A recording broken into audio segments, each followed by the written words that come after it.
Oh boy, this is something. We've got a situation in the reptile room. A situation of epic proportions. Some might find it exciting. Admittedly, I do, but it is untimely. Friends, I am overrun with crabs. That didn't sound right, did it? That's gonna be hard to avoid saying because it's true. I'm overrun with this kind of crab. Geosesarma vampire crabs. If you recall, a few months ago, I introduced you to some of my new vampire crabs. Friends, I'm giving you an exciting update on how that's been going so far, what my plans are for the future, and I'll be introducing you to all the different species I'm keeping because I love them. They're so cool, but check this out. We got a situation. Guys, we got a situation here. I'm overrun. There are literally little vampire crabs everywhere. And I mean like everywhere. Look, just wait. They're crawling around. There's some there. Little shiny guy. Do you see him? Do you see him? There's a bunch of them in the water. They're on the land. If you lift anything, there's some crabs hiding. Crabs everywhere. Like tons of them. Dozens of crabs in this enclosure. And the scary thing is, I'm not ready for it. We're gonna have to remove the female that lives in here because she's gonna eat those babies if we don't. And yes, she was missing a leg already when I got her. She's gotta go in with this other pair of Geosesarma Higgins red devil vampire crabs, because otherwise they are going to eat the babies. This isn't happening. I just saw a baby crab in the main enclosure where I separated all the adults. Guys, we got crabs everywhere. And I know how that sounds, but you know what I mean. I was not expecting this. I mean, it's super cool. It's pretty awesome.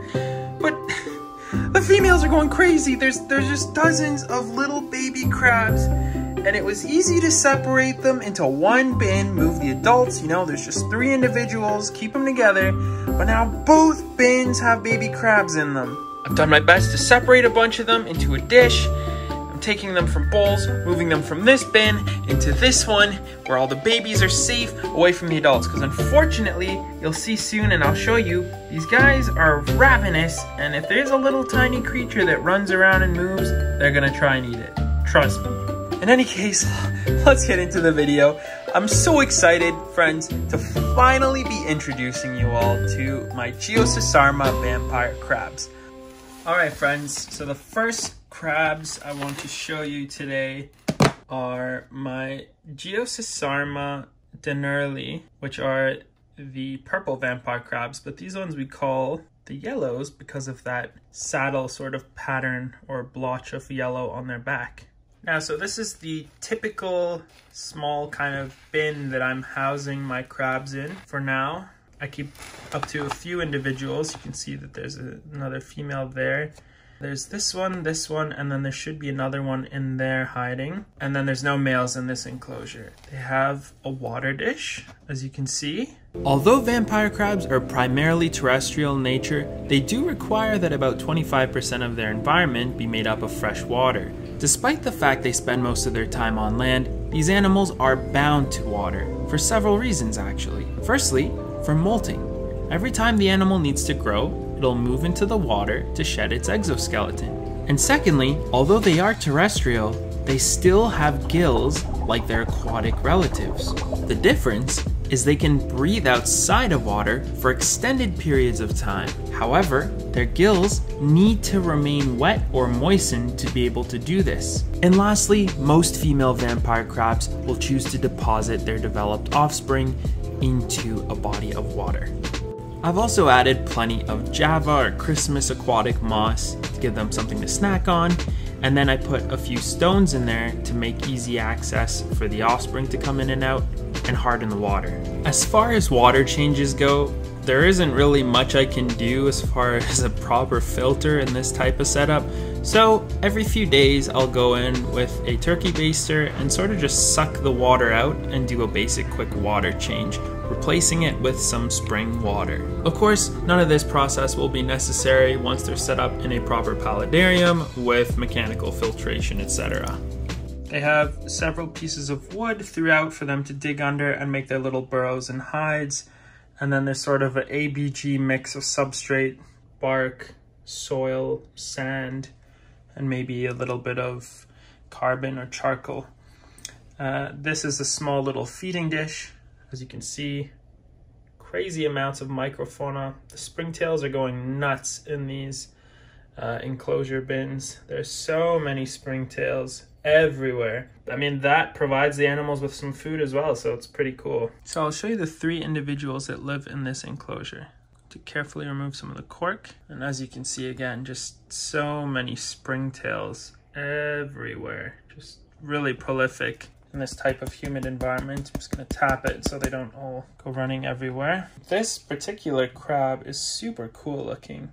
This female has quite a bit of yellow coloration. It extends onto her feet and a little bit onto her head too. So she's a lot more yellow than her other counterparts. Pretty cool crab, pretty awesome animal. And again, the vampire crabs are pretty calm. I don't necessarily recommend handling them often, but you know, if you're just doing like a gentle once over or something and you want to observe them. And they're constantly looking for something to eat. As you can see, she is moving across my fingers, but she's also foraging. So maybe we could try and offer her something to eat. Going to hand her a bloodworm. Let's see if she wants it. I suspect that she will. There you go. She's like a bloodworm. That is a yes. So you can see she's eating the bloodworm. Just a frozen thawed bloodworm. So for crabs, they're pretty relaxed, pretty calm disposition. Very easy to care for. You can't go wrong, really. I mean, that color is just out of this world. I get asked all the time if they're truly real. I assure you that these are real animals.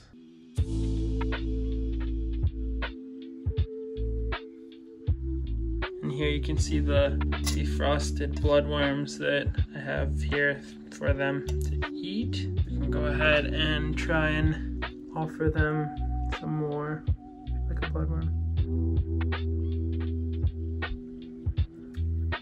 There we go, she's eating underwater. Very nice, very nice. And this female didn't eat yet. Madame. There you go. When it comes to feeding vampire crabs, I like to remember that they're really opportunistic omnivores. They enjoy commercial fish and turtle pellets. Sometimes I grind them out into little pieces or just drop them in intact. And it usually doesn't take the crabs long to notice and start eating. Personally, I don't recommend housing vampire crabs with any other kind of animal, and there's a reason for that. They're pretty bold when it comes to hunting other animals. Anything they feel they can subdue and take down, they'll try. I mean, take a look at the size of this silkworm, and even when I try to pull it away gently, she's letting me know, nuh-uh, that's my caterpillar. Vampire crabs also love eating isopods. Try to stock some in the enclosure that you keep them in, they'll go missing very quickly. I've never been able to establish any species of isopod in one of my bins because the crabs relish them. They'll try and catch them quickly, and before you know it, the whole population you added will be gone. As you saw before, I also offer my vampire crabs bloodworms, which they really enjoy eating too. Every enclosure is seeded with tropical springtails, which provide a constant source of food for not only the adults, but also the offspring. From my own experience, the crabs love eating different invertebrates. But other than that, they're very opportunistic. As I've said, they'll scavenge, they'll feed on plants, mosses in the tank, you name it. This is why it's so important to house these crabs in fully planted natural vivaria, offering them a constant source of food. Alright, so those are the 3 females, and I have 2 more that live in a separate enclosure. Okay, so next here is a pair that I got. These are more of the Geosesarma dinerli. There they are. These animals are great size. And yeah, they just look fantastic. They're just really large, healthy crabs. You can see this boy is just quite something. It's a gorgeous looking crab. Nice large pincers. Hey, where are you going, buddy? The shop I got them from, actually, they were a pair that was there breeding, but they had no concern selling me the pair, so I got them. So those are these two guys. So we have the 3 females you saw already, 1 male here and another female here. I want to have a ratio of crabs that is mostly female to 1 male. As you may or may not know, it's recommended that you don't keep more than 1 male with every 2 females. The second species of vampire crab I'm keeping are here, and they're pretty dang cool as well. These are the red devil vampire crabs, and you're about to see just exactly why they call them red devils. Look at those little crabs. Just gonna keep tapping this, make sure there's not too many springtails on the wood. So this bin enclosure houses 1 female. Here we have the male, and then there's a 3rd female who appears to be in the water currently. Now, as you saw at the start of this video, this is the species that is reproduced in my care, in an untimely fashion, I might add. But I'm really looking forward to seeing just how quickly they grow and develop. Should be super neat. So the baby vampire crabs seem to be doing quite well. You can see there's a bunch of them in the water here. They're on the moss, foraging, feeding. Pretty funny. They eat a lot of that bloodworm there. Some of them probably hiding under there. But I mean, they're everywhere. Oh, hello. There's another one foraging. In any case, there's like, I've counted over 30 in here. So I'm thinking about potentially housing them individually. Potentially using these cups to start. Because as I've mentioned, the adults are crazy cannibalistic, so you don't have as much success raising a lot of them when they're kept with the adults. There's lots of hiding space, sure, a few of them in a year will develop into adults if you're lucky.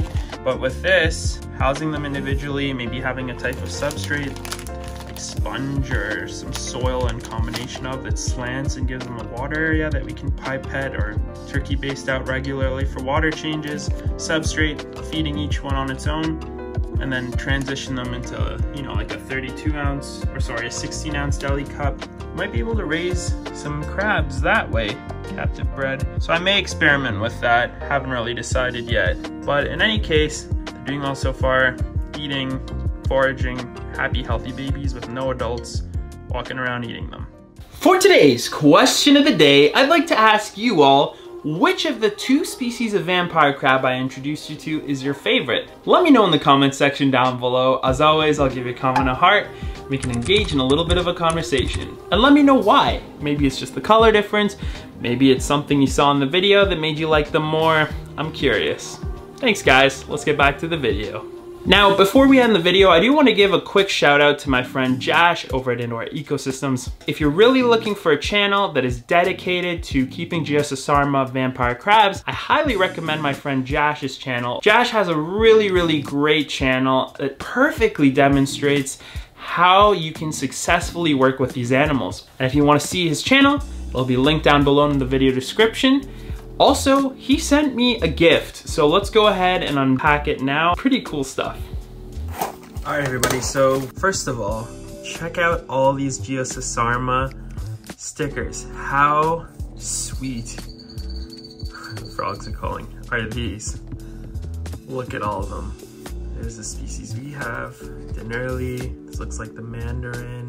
I've been wanting one of these since I saw them on his channel a few months ago, and they went out of stock so fast. Just naturally, there's a lot of crab lovers out there. Look at this. Oh my goodness, how flipping awesome. He sent us 2 sizes. These look sweet. Thank you, thank you. Oh man, both collars. Josh, you did not have to do that. Oh my gosh, look at that. So there's oh, there you go. You can see exactly which ones. Geosesarma, yellow eye, tomato, orchid indigo blue, devil's eye.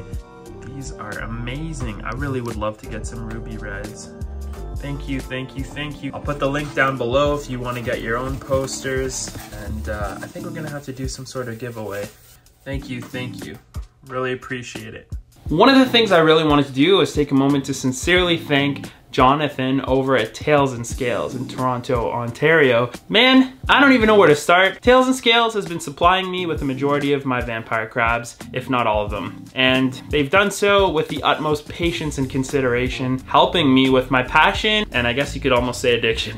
Jonathan has been there 24/7. If I have a question, he's there to answer it right away. If I request a certain ratio, he's digging around in the tanks, hand-picking crabs, sending me pictures on Facebook. This service goes above and beyond. Yes, he's a friend of mine, so perhaps that's why I'm getting some special treatment. But if you're looking for vampire crabs in Canada, they ship nationwide. You can get your vampire crabs from them, and they have a wide selection of high quality, healthy animals. Now, this isn't a sponsored video. I just want to give them that shout out. I don't know why I'm creating competition for myself to get more crabs. It was probably in my best interest since I need to stop and slow down. But yeah, vampire crabs, you want them? Get them at Tails and Scales. I'm really looking forward to setting my vampire crab species up into glass vivaria, set up as paludariums, as some of my friends in the creative space have elegantly done. And I'm not just making excuses here, but vampire crabs are pretty hard to get in Canada. As I mentioned previously, it took me years to even get the species I wanted. Finally, they've started coming in a little bit, and when they do, the ratios are awful.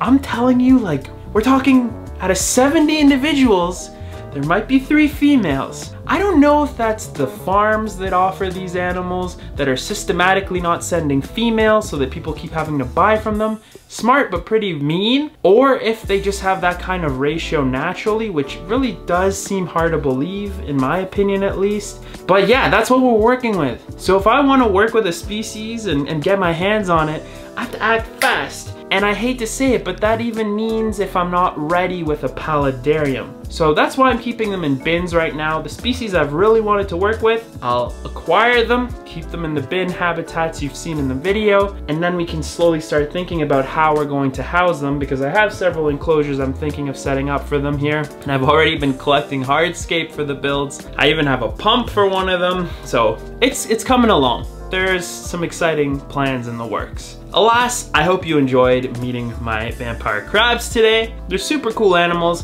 but yeah, I hope you guys enjoyed today's video. Thank you so much for watching. If you want to see more content pertaining to keeping pet invertebrates, check out the playlist up above. Otherwise, I can't wait to see you all in an upcoming video because we have so much to cover with these crabs. Take care, everybody. Have a wonderful weekend.